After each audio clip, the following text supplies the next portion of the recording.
ಮತ್ತೊಮ್ಮೆ ಸಾಬೀತಾಯಿತು ಪೊಲೀಸರ ಮಾನವೀಯತೆ. ಹೌದು, 8 ತಿಂಗಳ ಮಗುವನ್ನ ಪೊಲೀಸ್ ಸಿಬ್ಬಂದಿ ಸಮಾಧಾನಪಡಿಸಿದ್ದಾರೆ. ಕಾನ್ಸ್ಟೇಬಲ್ ಎಕ್ಸಾಮ್ ಬರೆಯೋದಕ್ಕೆ ಮಗುವಿನ ತಾಯಿ ಬಂದಿರ್ತಾರೆ. ಬೆಂಗಳೂರಿನ ಕೃಷ್ಣಾ ಕಾಲೇಜಲ್ಲಿ ಎಕ್ಸಾಮ್ ಇರುತ್ತೆ, ಅಲ್ಲಿಗೆ ಬಂದಿರ್ತಾರೆ. 8 ತಿಂಗಳ ಪುಟ್ಟ ಮಗುವಿನ ಜೊತೆ ತಾಯಿ ಬಂದಿದ್ರು. ತಾಯಿ ಎಕ್ಸಾಮ್ ಬರೆಯೋದಕ್ಕೆ ಹೋಗಿದ್ದಾಗ ಸಹಜವಾಗಿಯೇ ಮಗು ಅಳ್ತಾ ಇತ್ತು. ಈ ಸಂದರ್ಭದಲ್ಲಿ ಜೋಗುಳದಲ್ಲಿ ತೂಗಿ ಮಗುವನ್ನ ಮಲಗಿಸಿದ್ದಾರೆ ಸಿಬ್ಬಂದಿ. ಮೊದಲಿಗೆ ಅದನ್ನ ಆಟ ಆಡಿಸ್ತಾರೆ, ಸಮಾಧಾನ ಪಡಿಸುವಂಥ ಪ್ರಯತ್ನ ನಡೆಯುತ್ತೆ. ಅದಾದ್ಮೇಲೆ ಜೋಗುಳದಲ್ಲಿ ತೂಗಿ ಮಗುವನ್ನ ಸಿಬ್ಬಂದಿ ಮಲಗಿಸಿದ್ದಾರೆ. ಪೊಲೀಸರ ಕಾರ್ಯಕ್ಕೆ ಸಾರ್ವಜನಿಕರ ಕಡೆಯಿಂದ ಭಾರಿ ಮೆಚ್ಚುಗೆ ವ್ಯಕ್ತವಾಗ್ತಾ ಇದೆ.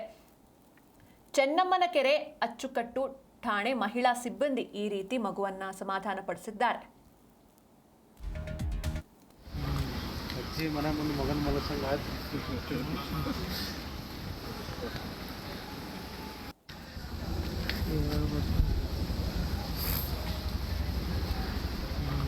ಅಜ್ಜಿ ಮನೆ ಮುಂದೆ ಮಗನ ಮಲಸಂಗ